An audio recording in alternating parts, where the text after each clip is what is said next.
ఈ త్రాగుబోతు దరిద్రుడు వల్ల మా కొంప ఇలా శపించబడింది అంటారు కొంతమంది. నిజమే, తిండిబోతులు త్రాగుబోతులు దరిద్రులగుదురని వ్రాయబడి ఉంది.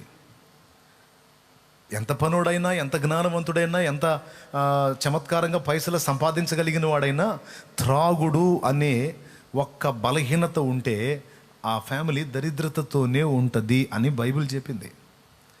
కాబట్టి ఇతడు ఈ బలహీనతలో చిక్కుబడ్డాడు కాబట్టి నా కుటుంబం ఇలా దరిద్రతలో ఉంది, నాకు తెలియదు, అతని మీద ఏలుబడి చేస్తున్న ఆ దయ్యాన్ని నువ్వు వెళ్ళగొట్టు.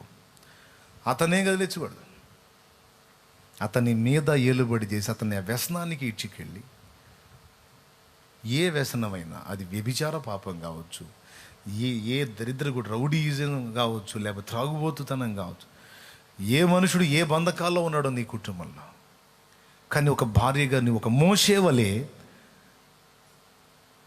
వాళ్ళు కూడా ట్రై చేస్తుంటారు. ఈ వ్యసనాల్లో చిక్కుబడ్డోడు కూడా ప్రయత్నం చేస్తుంటాడు, బయటపడటానికి ట్రై చేస్తుంటాడు, కానీ జయం రాదు, ఓడిపోతుంటాడు, పోరాడుతుంటాడు. పిల్లలు కూడా ఆ వ్యసనాల్లోంచి బయటపడాలని పిల్లలు పోరాడుతుంటారు. వాళ్ళకి ఏవేవో బలహీనతలు ఉంటాయి, పర్సనల్స్ ఉంటాయి, చెప్పరు బయటికి.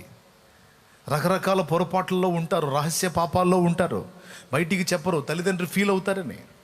వాటిలోంచి బయటపడాలని, తల్లిదండ్రుల ముందు జాగ్రత్తగా బ్రతకాలని, దేవునికి భయపడి బ్రతకాలని వాళ్ళకి ఆరాటం ఉంటుంది, కానీ బంధకాల్లో చిక్కుబడిపోయి బయటికి రాలేరు. ఆ పిల్లల్ని కూడా గుర్తెరిగి, చిరుప్రాయంలో అయితే ప్రతిదీ మన ముందు ఓపెన్గా ఉంటారు. ఇక యవ్వన ప్రాయంలోకి రావటం మొదలుపెట్టిన తర్వాత రహస్య జీవితం స్టార్ట్ చేస్తారు. ఈరోజు అయితే ఇంకా ఎక్కువ, ఈ రోజుల్లో అయితే. ఎందుకంటే ఎవరికి వాళ్ళకి లోకమంతా కూడా వాళ్ళ జేబుల్లోకి వచ్చేసింది ఫోన్ల రూపంలో. ఫేస్బుక్లని, వాట్సాప్లని, యూట్యూబ్లని, ఏమండి ఇంటర్నెట్, ఏ రకం కావాలంటే ఆ రకం ఇంటర్నెట్. సర్వనాశనం కావాలన్నా కావచ్చు, అన్నీ అందుబాటులోకి వచ్చేసినాయి, పిల్లల జేబుల్లోకి వచ్చినాయి. ఆ సెల్ ఫోన్లో దేవుని వాక్యం విని కొంతమంది బాగుపడుతుంటే, అదే సెల్ ఫోన్లో లోకాన్నంతా చూసి పాడైపోతున్న వాళ్ళు ఎక్కువ మంది ఉన్నారు. ఈరోజు కుటుంబాల్లో పిల్లల్ని రకరకాల రూపాల్లో దయ్యాలు ఏలుబడి చేస్తున్నాయి. బయటికి కనపడట్లేదు, కానీ భక్తిలో లేరు, ఆత్మీయతలో దిగజారిపోయి ఉన్నారు. ఎట్లా మరి చెప్తున్నా, ఫ్యామిలీకి ఒక మోషే కావాలి, కుటుంబానికి ఒక ఎఫప్రా కావాలి, కుటుంబం పక్షంగా గోజాడటానికి ఒక స్త్రీయో, ఒక పురుషుడు, ఒక బిడ్డో, ఒక తల్లో, ఎవరో ఒకళ్ళు ఆ కుటుంబం పక్షంగా చేతులెత్తేవారు కావాలి. లేకపోతే ఎట్లా వస్తుందండి కదలిక? అలాంటి వ్యక్తులు ఉన్నప్పుడు, వారు నిరంతరం దేవునితో పోరాడుతున్నప్పుడు, అప్పుడు దయ్యాల కార్యాలు అడుగంటిపోతాయి. వాటి నుంచి మన వారికి విడుదల కలిగిద్ది. శాపం నుండి ఆశీర్వాదంలోనికి అప్పుడు వాళ్ళు ప్రవేశిస్తారు. కానీ ఫ్యామిలీలో కనీసం ఒక్కరు. ఇక రెండవది సంఘం. ఈనాటి సంఘాల పరిస్థితి మనం గమనించినట్లయితే, కొన్ని సంఘాలు కళకళకళలాడుతుంటే కొన్ని సంఘాలు వెలవెలవెలబోతున్నాయి.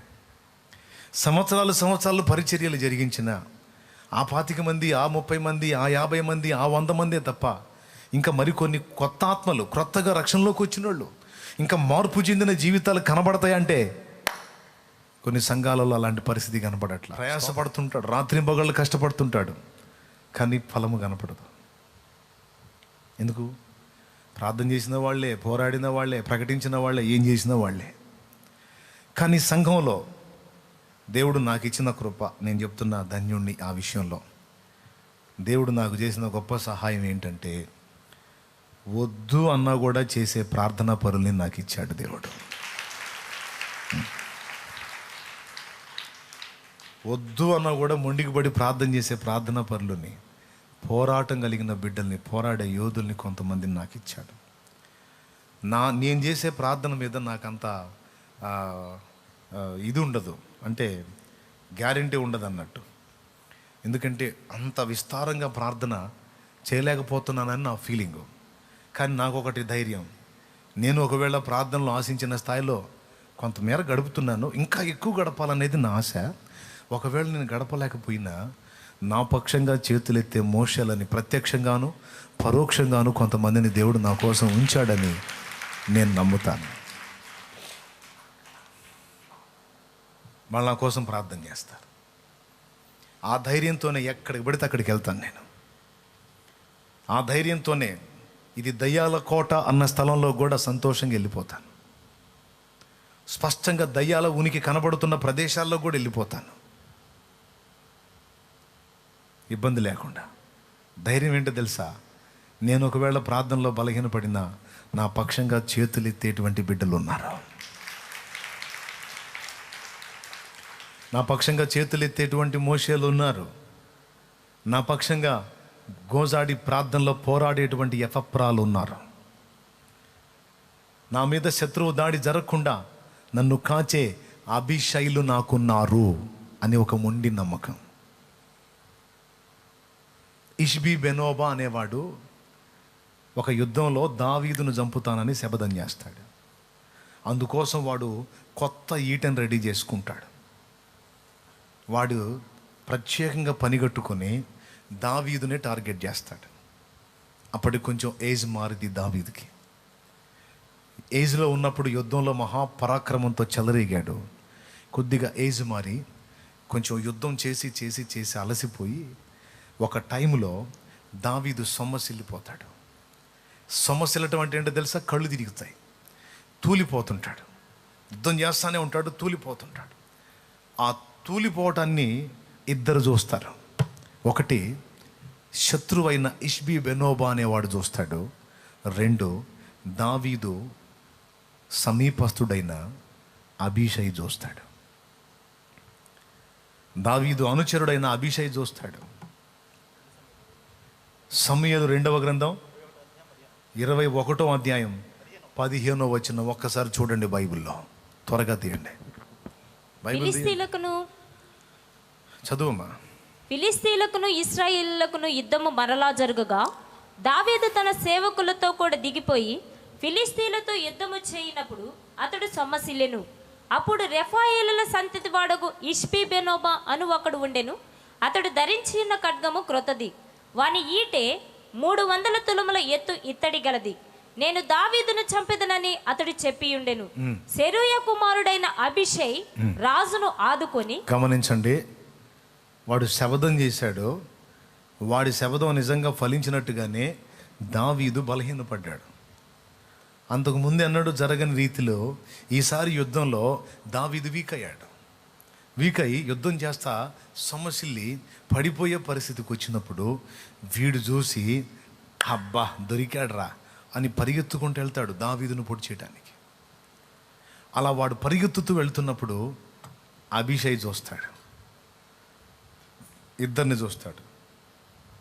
దావీదును చూస్తాడు. అయ్యో మా రాజు సొమ్మసిల్లిపోయాడు, పడిపోతున్న పరిస్థితిలో ఉన్నాడు, మా రాజుకు భద్రత ఉందా, ఎవడైనా శత్రువు మా రాజును కనిపెట్టాడని గమనిస్తే ఇష్బీ బెనోబా అనేవాడు పరిగెత్తుకుంటూ వస్తుంటాడు. అబ్బా దొరికాడ్రా, దావీదును కొట్టేస్తే రాజును చంపేస్తే జయం మనదే అని పరిగెత్తుకుంటూ వాడు వస్తుంటే ఈ ఇష్బీ బెనోబాకి దావీదుకి మధ్యలో సడన్గా మెరుపులాగా అభిషై ఎంటర్ అవుతాడు. అభిషై ఎంటర్ అయి దావీదుకు సపోర్ట్ చేసి వీడిని అలాగూ కొట్టి పడగొట్టేస్తాడు. దావీదు మీదికి ఇష్బీ బెనోబా వస్తున్నాడని దావీదుకు తెలియదు. ఇష్బీ బెనోబా మీదికి అభిషై వస్తున్నాడని వీడికి తెలియదు. దేవునికి స్తోత్రం కలుగును గాక. ఎందుకంటే పర్సన్ మిస్ అయితే ఇంక నాకు దొరకడం నా పిచ్చిలో వాడు పోతూ ఉంటాడు దావీదుని పొడి చేయాలని. ఆ రందిలో వాడు అభిషేకం చూసుకోడు. కొడితే అభిషేక్ దెబ్బకు పడిపోతాడు. ఆ తరువాత వాళ్ళు యుద్ధం అయినాక ఇశ్రాయేలుకు దీపం వంటి వాడవు నీవు, ఇక నీవు రణభూమికి రావద్దు, యుద్ధ రంగానికి రావద్దు. నువ్వు జస్ట్ మాకు ఐడియాలజీ ఇస్తే చాలు, మాకు ఆలోచన ఇస్తే చాలు, మాకు సలహాలు ఇస్తే చాలు, నువ్వు అక్కడే ఉండు, మేము పోరాడతాం. నాకు దేవుని కృపను బట్టి ప్రత్యక్షంగాను పరోక్షంగాను ఇంకా ఇప్పుడు యూట్యూబ్ ద్వారా లైవ్లో అనేక మంది పరిచయం అయ్యారు. వారిలో అనేక మంది తండ్రులు, తల్లులు, తమ్ముళ్ళు, అక్కలు, అన్నలు, అయ్యా షాలేము రాజా అయ్యా అని నా కోసం చేతులు ఎత్తే వాళ్ళని దేవుడు నాకు ఇచ్చాడు. దేవునికి స్తోత్రం కలుగునుగా. హల్లెలూయా, హల్లెలూయా, హల్లెలూయా. వారందరినీ నా దేవుడు నిండారులుగా ఆశీర్వదించునుగాక. ఉన్నారు, నా కోసం చేతులు ఎత్తేవారు ఉన్నారు. ప్రత్యక్షంగా సంఘంలో అయితే ఎంతోమంది ఆత్మీయ బిడ్డలు ప్రార్థించేటువంటి ఒక సమూహాన్ని దేవుడు నాకు ఇచ్చాడు. కొన్ని సంఘాలు చూస్తే సంవత్సరాలు గడిచిన ఆ 30, ఆ 20, ఆ 40, ఆ 50, ఆ 100, 600 అంతే. ఎందుకు అంటే సంఘ విస్తరణ కొరకు, ఆత్మీయ నాయకుని భద్రత కొరకు, ఉపదేశంలో జీవం కొరకు, ఆత్మలో కదలిక కొరకు, ప్రజలు ప్రభావితమగుట కొరకు చేతులెత్తే మోషేలు ఆ సంఘములో కరువైన కారణమై ఉండొచ్చు. చేతులెత్తాలి. దైవజనుడు వాక్యం చెప్తే ఆ వాక్యం విన్న వాళ్ళ హృదయాల్లో కార్యము జరిగించున్నట్లు, అది ప్రభావంతో కూడి ఉండున్నట్లు, దేవుడు అతన్ని వాడుకున్నట్లు, కనీసం అతడు చేసినా చేయకపోయినా, అతని ఇంటి వారు చేసినా చేయకపోయినా, సంఘములోని కొందరు బిడ్డలైనా చేతులెత్తాలి. అప్పుడు జరిగిద్ది ఆ కార్యం. అప్పుడు జరిగిద్దే. ఆత్మల్లో కదలిక రావాలి. గ్రామం అయితే గ్రామంలో ఉజ్జీవం రావాలి.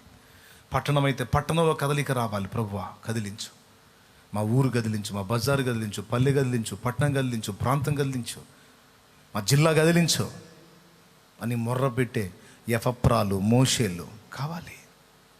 కనీసం సంఘానికి అలాంటి వ్యక్తులు ఒక 4-5 ఉంటే చాలు, 3-4 ఉంటే చాలు. ఆ సంఘం జీవ సహితమైన సంఘంగా ఉంటుంది. ఎక్కడ వేసిన గొంగడ అక్కడే అన్నట్టు ఉండదు. ఖచ్చితంగా పరిచర్య దూసుకెళ్ళిపోయింది రాకెట్ లాగా యేసు నామములో. కానీ సంఘాలలో అలాంటి యోధులు తక్కువగా ఉన్నారు. దైవజనుడు తేడా పడితే విమర్శించడమే తెలుసు చాలామంది. కానీ అతడు ఏ విధంగా తేడా పడ్డాడు, ఎందుకు అలా బలహీనపడ్డాడు అంటే దురాత్మతని శోధించి, అందులో నా తప్పేముంది అంటే నేను అతని కోసం చేతులు ఎత్తలా. నా కోసం, నా సమస్యల కోసం దైవజనుడు ఉపవాసాలు ఉండి ప్రార్థన చేశాడు. కానీ నా దైవజనుని కోసం కనీసం ఒక్కసారన్నా నేను ఉపవసించలేకపోయాను. నా దైవజనుని కోసం నన్ను నడిపించే ఆత్మీయ నాయకుడు అతడు గుడ్డితనంలో ఉండి నన్ను నడిపిస్తే నేను కూడా పోయి గుంట్లో పడతా. అతడు సత్యంలో ఉండి నన్ను నడిపిస్తే నేను సత్యంలో ఉంటా. అతడు తప్పుడు రూట్లో ఉండి నన్ను నడిపిస్తే నేను కూడా తప్పుడు రూట్లోకి వెళ్ళి పడతా. కనుక నన్ను నడిపించే దైవజనుడు సత్యంలో ఉండాలి, సత్సాక్ష్యంలో ఉండాలి, సత్ప్రవర్తనలో ఉండాలి, సత్శీలతలో ఉండాలి. ఇదంతా ఉండాలంటే కనీసం నేను ఒక్కసారి ఆయన కోసం ఉపవాసం ఉండి ప్రార్థన చేయాలని అనుకునే విశ్వాసులు ఎంతమంది ఉన్నారు? సంఘ నాయకుని కోసం, ఆత్మీయ నాయకుని కోసం కనీసం 1 డే నేను ఫాస్టింగ్ ప్రతిష్ఠించుకొని ఈ డే నేను నా దైవజనుని కోసం నేను దేవుని అడుగుతాను. నా దైవజనుని దేవుడు బలపరచాలని అడుగుతాను, సరిచేయాలని అడుగుతాను, ఆయన అభిషేకం కుమ్మరించాలని అడుగుతాను, ఆయన ప్రభావంతో నింపాలని అడుగుతాను, ఆయనకు ఆరోగ్యం ఇవ్వాలని అడుగుతాను, ఆయన సాక్ష్యం నిలపాలని అడుగుతాను, దురాత్మల శోధన అతని మీద నుండి, అతని ఇంటి మీద నుండి తొలగిపోవాలని అడుగుతాను, అతడు సత్యంలో ఉండాలి, దుర్బోధలో ఉండకూడదని అడుగుతాను అనేవాళ్ళు ఎంతమంది ఉన్నారండి? అలాంటి వ్యక్తులు కలిగిన సంఘాలు ఎక్కడ వేసిన గొంగడి అన్నట్టు ఉండవు. రాకెట్లాగా దూసుకెళ్ళిపోతాయి. 10 100 అవుతాయి, 100 1000 అవుతాయి, 1000 లక్షలు అవుతాయి. ఒక సంఘం 100 సంఘాలుగా రూపాంతరం చెందిద్ది. నా ప్రియమైన బిడ్డ, నీ సంఘాన్ని కదిలించడానికి ప్రార్థించేటువంటి మోషేవలి నువ్వు ఉండాలి. నీ కుటుంబంలోని వ్యక్తుల గురించి కదిలించేటువంటి మోషేవలి నువ్వు ఉండాలి. కుటుంబంలోని వ్యక్తులు రోగులై ఉన్నారు. కొంతమంది కుటుంబాల్లో, కొన్ని కుటుంబాల్లో పిల్లలు బలహీనపడుతున్నారు, కొన్ని కుటుంబాల్లో తల్లులు బలహీనులుగా రోగులుగా ఉన్నారు, కొన్ని కుటుంబాల్లో భర్తలు రోగులుగా ఉన్నారు. ఒకసారి ఊహించండి, కుటుంబాల్లో ఇలాంటి పరిస్థితులు ఉన్నాయి. కొన్ని కుటుంబాల్లో నేను చెప్తున్నా, ఆ డాక్టర్ దగ్గరికి వెళ్ళి కాళ్ళు పట్టుకొని, ఈ వైద్యం దగ్గర కాళ్ళు పట్టుకొని, వాళ్ళ దగ్గరికి వెళ్ళి కాళ్ళు పట్టుకొని, ఆ పాస్టర్ దగ్గరికి వెళ్ళి కాళ్ళు పట్టుకొని, అయ్యా మీరు ప్రార్థన చేయండి, వాళ్ళకు ఫోన్ చేసి, వీళ్ళకి ఫోన్ చేసి, వాళ్ళని అడిగి. నేను చెప్తున్నా, నువ్వు ప్రార్థన చేయమని పాస్టర్ గారికి చెప్పావు, నీ ఇంట్లో వ్యక్తికి బాగలేదు, అతనికి ఎంత మాత్రం భారం ఉంటుంది? యథార్థంగా మాట్లాడుకుందాం. నీ ఇంట్లో పర్సను ఒకవేళ ప్రాణం పోగొట్టుకుంటే పాస్టర్ గారికి ఏమైనా నష్టమా? ఆయన ఇంట్లో ఏమైనా నష్టమా? ఏదో సంఘ బిడ్డవు కనుక, ఆత్మీయ బిడ్డవు కనుక నువ్వు బాధలో ఉంటే తను కూడా ఇబ్బంది పడతాడు కనుక తప్పనిసరి పరిస్థితుల్లో నీ భర్త కోసమో నీ భార్య కోసం, నీ ఇంట్లో ఎవరికి బాగలేదు వాళ్ళ కోసం 2 ముక్కలు ప్రార్థన చేస్తాడు. కానీ కన్నీరు గరుస్తాడా? పొట్ట మార్చుకుంటాడా? ఆ బాగలేని వ్యక్తి పడక దగ్గరకు వచ్చి ఉపవాసం ఉండి మొర్ర పెట్టగలుగుతాడా రోజు? మరి ఎవరు చేయగలరు? అది నువ్వు చేయగలవు. డాక్టర్ల కాళ్ళు పట్టుకుంటావు, పాస్టర్ల కాళ్ళు పట్టుకుంటావు, ఎవరెవరినో దేహేని అడుగుతావు, ఎవరో సాయం చేయమని అడుగుతావు. ఎందుకు? ఆ పడక దగ్గర ఏ మోకాళ్ళు. నీతో పాటు నీ ఇంట్లో నీ మాట వినేవాళ్ళు ఒక్క బిడ్డ నీకు తోడుంటే ఆ బిడ్డను కలుపుకో. వైద్యం చేసేది ఏది ఉంటే చేపిస్తా ఉండే, ఇబ్బంది లేదు. వైద్యం జరిగితే జరగనే లేదు. వైద్యం చేయించే స్తోమత లేదా? నీ బిడ్డకు బాగలేదు, బెడ్ మీద ఆ బిడ్డని బొబ్బో పెట్టు. తల్లిదండ్రిగా మీరు మోకాళ్ళు వేయండి, కన్నీరు గార్చండి, మానక మొర్ర పెట్టండి. డాక్టర్ని బ్రతిమలాడింది ఏదో దేవుడిని బ్రతిమలాడండి. అయ్యగారిని బ్రతిమలాడింది ఏదో ప్రభువుని బ్రతిమలాడండి. మీరు ప్రార్థన చేస్తే విననన్నాడా? మీరు మొర్ర పెడితే పట్టించుకోనన్నాడా? మీ పక్షంగా అయ్యగారు చేస్తేనే నేను వింటానన్నాడా? నూతన నిబంధనలు అలాంటి పరిస్థితి లేదే. నువ్వుగా దేవుడిని కలుసుకోవచ్చు, నువ్వుగా దేవునితో గడపవచ్చు, నువ్వుగా ప్రార్థన చేస్తే దేవుడు ఆలకిస్తాడు కదా. కానీ ఏది? నేను ముందు చెప్పినవన్నీ చేస్తారు. ఫలానా దగ్గర ప్రేయర్ టవర్ ఉందంటే, హలో మాకు ఈ ప్రాబ్లం వచ్చిందో ప్రేయర్ చేసేసేయండి, కార్యం జరిగితే ఏదో కానుక పంపిస్తాం. అంటే మోకాళ్ళేసి మొర్ర పెట్టట్లా. నేను చెప్తున్నా, నువ్వెందుకు చెయ్యవు? నువ్వు ప్రార్థన చేస్తే దేవుడు వినడా? వాళ్ళని మనం అడుక్కునే బదులు మోకాళ్ళలోని నువ్వు లేపు తండ్రి ఈ బిడ్డని. నువ్వు మొర్రపెట్టు తండ్రి. వైద్యం చేసినా సఫలం కాలేదయ్యా. డాక్టర్ కూడా చేతులు ఎత్తేసాడు ప్రభువా, డాక్టర్ కూడా లాభం లేదన్నాడు ప్రభువా. నా నీడపోతే నాకు దిక్కెవరు తండ్రి? నా భర్త తేడా పడితే నాకు దిక్కెవరు ప్రభువా? నా పిల్లలకి ఆదరణ ఎవరయ్యా? నాకు తెలియదు, నువ్వే కార్యం చేయి ప్రభు అని పిల్లల్ని మోకరింపజేయి. నువ్వు మోకాళ్ళయి గోజాడు, పోరాడు. జో గారి తండ్రి దానియేలు గారు కాలేజీ చదువుతున్న రోజుల్లో ఒకసారి సెలవు వస్తే ఆ సెలవులో ఇంటికి వెళ్ళాడంట ఆయన. పల్లెటూరు. తల్లి కాలు ఇరిగింది. కొడుకు వచ్చాడన్న సంతోషంలో పిండి వంటలు చేద్దామని ఆ హడావుడి పని పెట్టుకుంటే జారి పడి కాలు ఇరిగిందట. ఇరిగింది, స్పష్టంగా ఇరిగిపోయింది కాలు. ఆ జామున ఆమెను బండి కట్టి తీసుకెళ్ళి పట్టణంలో వైద్యం చేయించాలంటే అయ్యే పని కాదు.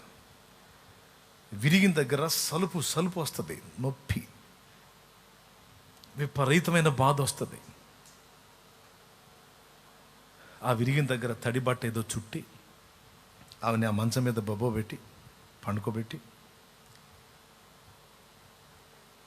జో గారి తండ్రి అండి దానియేలు గారు ఆ పడక దగ్గర, తల్లి పడక దగ్గర ఆ మంచం పక్కన మోకాళ్ళుని ఆ రాత్రంతా ప్రార్థన చేస్తున్నాడంట. నిద్రపోలా. నా ప్రభువా, నా తల్లి అయ్యా, మా అమ్మయ్యా, ఏదో దూరం నుంచి కొడుకు నేను వచ్చాను, ఇప్పటిదాకా సరైన ఆహారం తినలేదని ఏదో నా కోసం రుచికరమైన ఆహారం చేయాలని నా తల్లి నా కోసం పరుగున పని చేయబోయి పడి కాలు విరగొట్టుకుందయ్యా. నా యేసయ్యా, ఒక్కసారి దర్శించు నా తల్లిని మోకాళ్ళుని ప్రార్థన చేయటం మొదలుపెట్టాడట. మోకాళ్ళు వేయగానే జవాబు రాలా. 2 గంటలకు రాలా, 3 గంటలకు రాలా, నైట్ అంతా మోకాళ్ళ మీదనే ఉన్నాడు. అమ్మ నువ్వు పండుకొని ప్రార్థన చేస్తా, దేవుడు స్వస్థపరుస్తాడు, పండుకోమ్మా. ఒట్టిగా ఊరుకోబెట్టి ఆయన పోయి బొబ్బోలా. తన కోసం తల్లి కష్టపడి దెబ్బతింది కనుక తల్లి మంచం పక్కన మోకాళ్ళు నీ ప్రార్థన చేస్తా ఉంటే మెల్లగా నిద్రలోకి వెళ్ళిపోయింది. తెల్లవారుజాముకి ఆ ఎముక దగ్గర కలుక్కుమనే సప్పుడు వచ్చిందంట. కలుక్కుమని కదిలింది ఎముక. కదిలిందంటే ఏమైంది తెలుసా? ఆ విరిగిపోయిన ఎముక అతుక్కుపోయింది.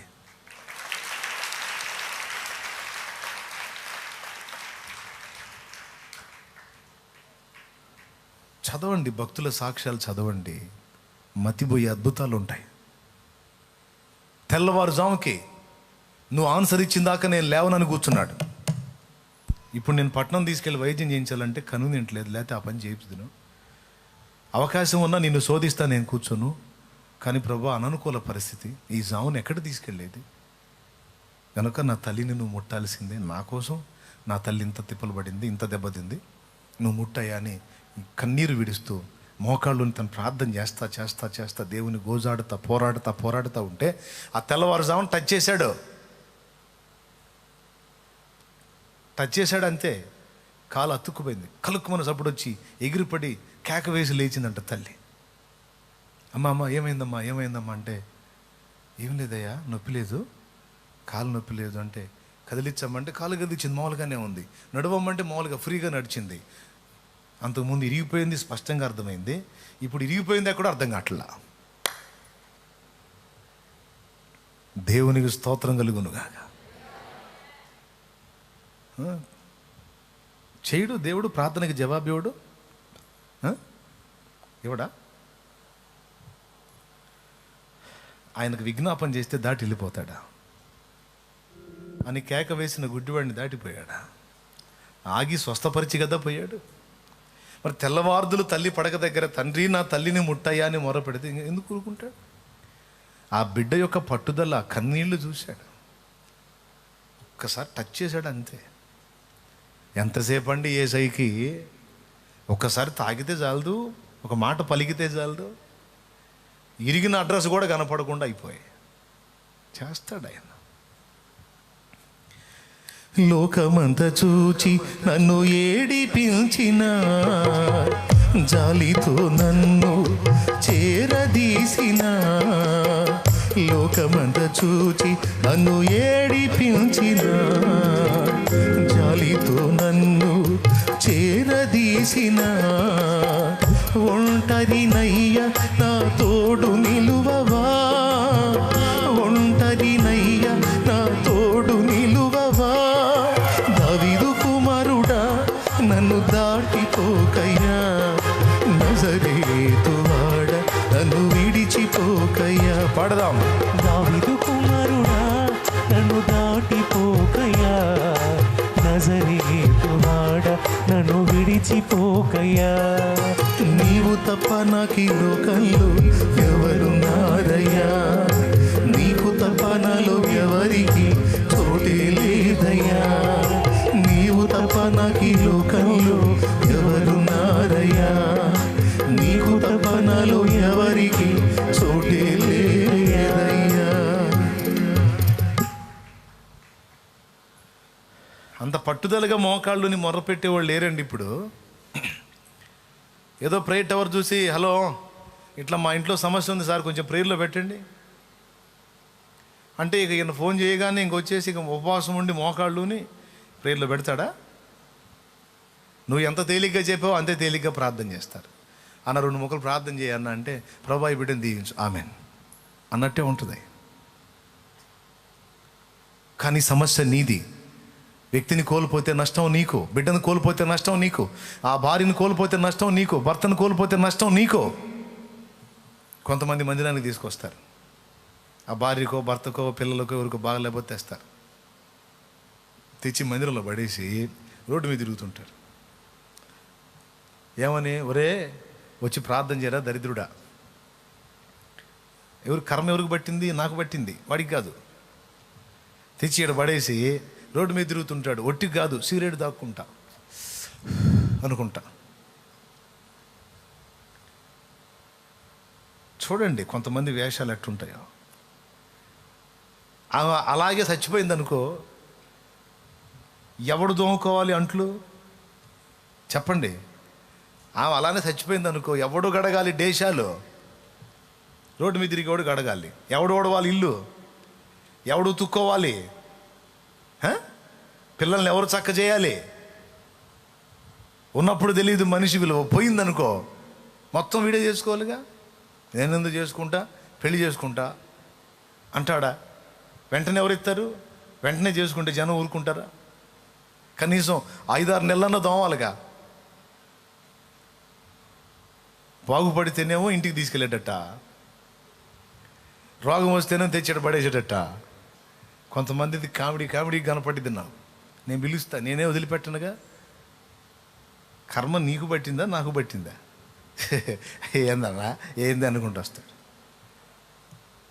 ఏంది నువ్వు మోకాళ్ళే బాబు, నువ్వు మొరపెట్టు బాబు, నువ్వు మారు మనసు పొందు బాబు, నువ్వు ప్రార్థన చేయి. నీ ఆసక్తి నీ పట్టుదలను బట్టి నేను కూడా చేస్తా. పాపం అల్లాడిపోతున్నాడు, సాయం చేయి ప్రభు నేను కూడా అడుగుతా. అంతేగాని నువ్వేదో తీసుకొచ్చి నా కర్మ పట్టినట్టు తీసుకొచ్చి ఆడబడేసి నువ్వు రోడ్ల మీద తిరుగుతుంటే ఏంది ఇది? నా కూతుర్ని బ్రతికించయ్యా అని యాయిరు వచ్చి బ్రతిమలాడుకుంటే వచ్చి చచ్చిపోయిందాన్ని బతికించి ఇచ్చాడు. పెంకులు ఓడదీసి మా స్నేహితుడు బతకాలని నలుగురు ప్రయాసపడి కింద నుంచి ఆ మిద్ది మీదికి తీసుకెళ్ళి ఆ పెంకులు తీసి అందులోంచి కింద కష్టపడి దించితే వారి విశ్వాసాన్ని చూచి వాడిని స్వస్థపరిచి పంపించాడు. కాబట్టి పేషెంట్ కనాను స్త్రీ తన కూతురు విషయమై ప్రభువా ప్రభువా అని కేకలేసి మొత్తుకొని మొర్ర పెడితే మాటతో ఆమె బిడ్డను స్వస్థపరిచాడు, దయ్యాన్ని ఎల్లగొట్టాడు. కాబట్టి నువ్వు చేయాల్సిందే నువ్వు చేయాలి. స్త్రీవైనా పురుషుడివైనా నువ్వెవరివైనా నీ తల్లిదండ్రుల విషయమైనా నీ వంతు పోరాటం నువ్వు చేస్తే దానికి సపోర్ట్ నేను. గతంలో ఒకసారి చెప్పా, పప్పుచారులో తాలింపు పాత్ర ఏమాత్రం? దేవునికి స్తోత్రం. పప్పుచారులో తాలింపు పాత్ర ఏమాత్రం? పప్పుచారు తెలుసుగా అందరికీ, తెలియదా? పప్పుచారు తెలియని వాళ్ళు ఎవరు ఉంటారులే. అంతర్జాతీయ వంటకంలాగా ఉంటుంది పప్పుచారు. పప్పుచారులో తాలింపు పాత్ర ఏమాత్రం? మొత్తం పప్పు నీళ్ళు మిగిలిందంతా. తాలింపు ఎంత? అంత ఉంటుందా? అది సేవకుడి పాత్ర. ఇక మిగిలిన పప్పు అంతా మీరు చేయాల్సిందే. ఫైనల్లో ఆ తాలింపు వేస్తాడు పాస్టర్ గారు, అంతే. దేవునికి స్తోత్రం. హల్లే, అర్థమైందా? అచ్చం తాలింపు తింటావా? అలాగని తాలింపు లేని పప్పు తింటావా? పప్పు ఉండాలి, తాలింపు కూడా ఉండాలి. కాబట్టి మీరు చేసే విజ్ఞాపన మీరు చేయాలి, మీరు చేసే పోరాటం మీరు చేయాలి. ఫైనల్లో దైవజనుడు అల్లాడిపోతున్నారు, ప్రభా కొంచెం చూడయ్య అంటే ఈ ప్రార్థన ఆ ప్రార్థన 2 ప్రార్థనలు విని ఆమేన్ అంటాడు, కార్యం జరిగింది. ఒకవేళ ఈ తాలింపు వేయకపోయినా పప్పు తినొచ్చు, కానీ అచ్చంగా పప్పు లేకుండా ఒట్టి తాలింపు ఎవరైనా తింటారా? ఇప్పుడు మా అమ్మ ఉందండి, మా అమ్మ సంగతి జీవితాన్ని. మా అమ్మకి మనసు బాగుంటే